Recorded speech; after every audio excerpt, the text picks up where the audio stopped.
Pour faire le buzz, rien de tel qu'un rabbin prononçant le mot Mashiach et le mot Aliyah dans la même phrase, et en prime devant la tour Eiffel. Vous avez souhaité notre avis sur cette vidéo, transférée de nombreuses fois sur WhatsApp, où le Rav dit que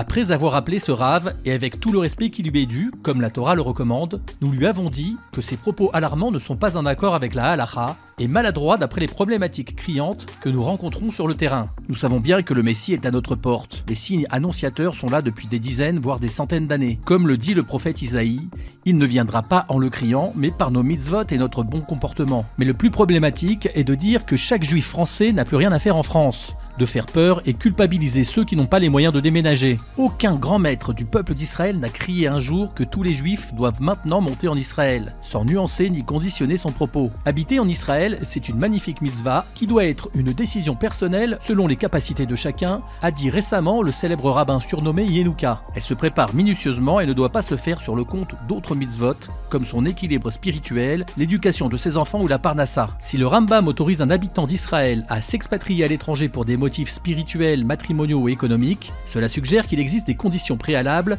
au commandement de résider en Israël. Oui à la Aliyah si on peut y faire grandir son projet spirituel. Avant de mettre en jeu son avenir, il faut un consensus familial et poser la question à un grand maître et une personne avisée en Israël qui vous connaît et veut votre bien. Nous voulons votre succès en Israël, pas votre échec. Pour en savoir plus et préparer une éventuelle Aliyah, tapez Aliyah entre rêve et réalité ou Aliyah regard juif. Bon visionnage.